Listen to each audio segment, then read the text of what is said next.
Se você já leu ou ouviu falar sobre o livro It a Coisa de Stephen King, sabe que existe um capítulo que nunca chegou aos cinemas, e é a cena mais polêmica da carreira do autor, a chamada Orgia do Clube dos Otários. Mas longe dos humores, o que realmente acontece nessa cena? Nesse vídeo eu vou analisar detalhadamente como essa cena é descrita no livro, fiel ao texto original de Stephen King.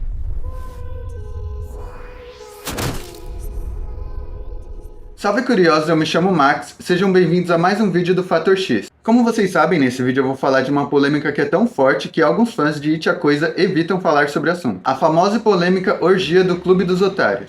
Para entender a cena, precisamos do contexto. Estamos em 1958. O Clube dos Otários acabou de enfrentar a Coisa em seu covil. Eles a feriram, mas o custo foi alto.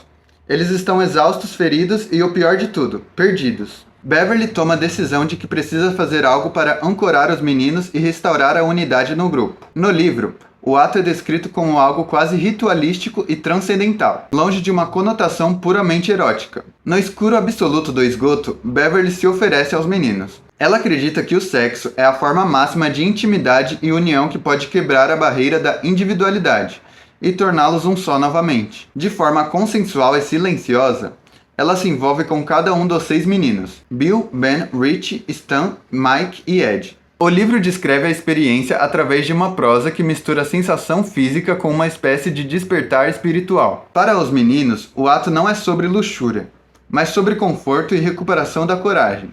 Eles sentem que, através de Beverly, estão recuperando a conexão com a infância e, ao mesmo tempo, cruzando a ponte para a maturidade necessária para sobreviver. No livro, Stephen King descreve que o laço sobrenatural que os unia está se desfazendo. Sem essa conexão, eles não conseguem achar o caminho de volta. Ou seja, eles estavam no processo de derrotar a Coisa, mas eles estavam fracos. E para quem conhece a história, sabe, você não consegue derrotar a Coisa se você estiver com a mente fraca. Diferente do que muitos imaginam, a linguagem de Stephen King aqui não é vulgar. Enquanto o resto do livro é visceral e cru, este momento é narrado de forma lírica e abstrata. Beverly se oferece aos 6 meninos não por luxúria, mas como um ritual místico de união. Nesse trecho, Stephen King explica o desespero de Beverly ao perceber que sem o poder da união, eles morreriam no esgoto.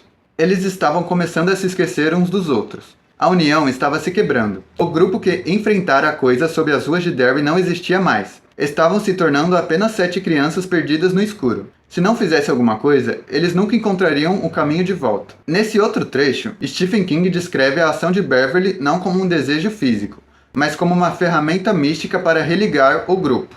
Ela os amava. Teria morrido por qualquer um deles, mas havia mais do que isso. Ela sentia a necessidade de ser a ponte. Ela era a única que podia trazê-los de volta. Era um modo de criar um elo que a escuridão não pudesse quebrar. Your hair. Your hair is beautiful, Beverly. Oh. Right. Thanks. Essa é uma das partes mais famosas pela linguagem metafórica, onde o ator descreve a sensação de fusão entre os personagens. Não era apenas o toque na pele, era algo mais profundo. No escuro, as barreiras de quem era Bill, ou Ben, ou Rich começaram a desaparecer. O círculo estava se fechando. Houve um breve brilho de luz.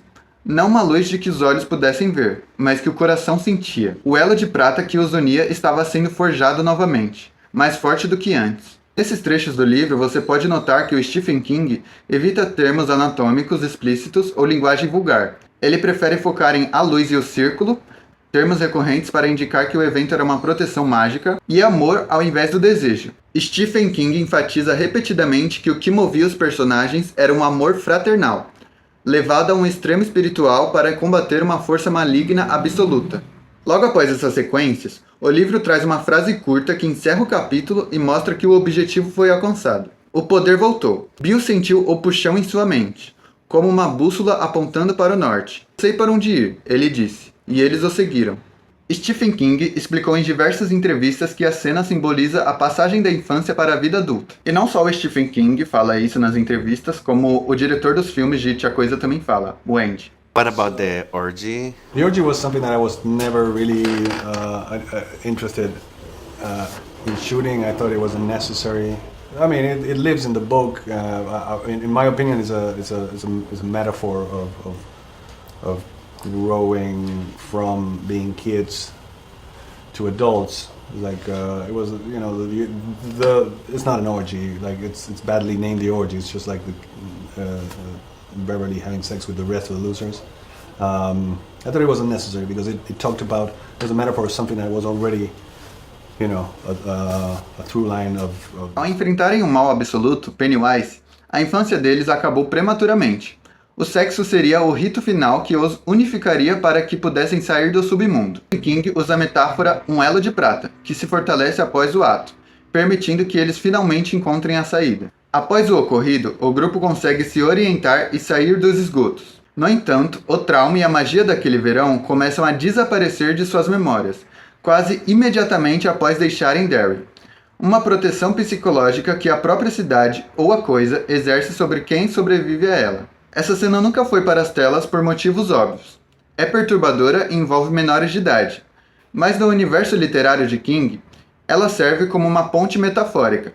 Para muitos é desnecessária. Para o autor, foi a forma de mostrar que apenas uma união total poderia derrotar o mal que se alimenta do medo individual. Esses trechos do livro que eu mostrei são apenas a parte justificativa literária. No livro também há uma parte gráfica, onde o autor descreve de forma literal esse ato. Mas, por conta das diretrizes do YouTube, eu não poderia mostrar aqui, porque é uma linguagem pesada, envolve menores de idade e o YouTube derrubaria.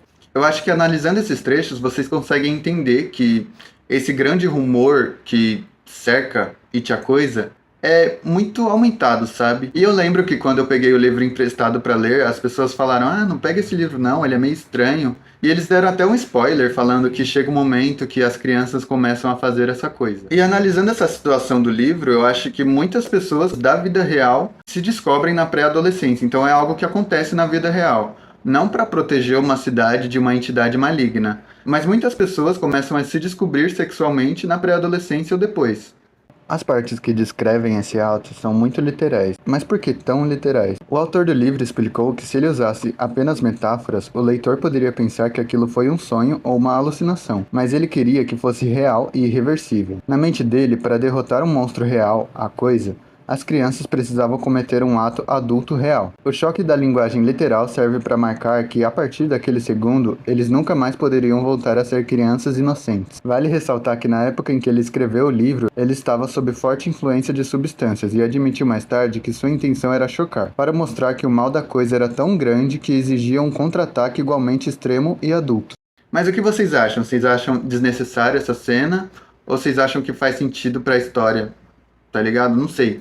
Deixa aí nos comentários, dá like no vídeo, se inscreve no canal e te vejo no próximo vídeo.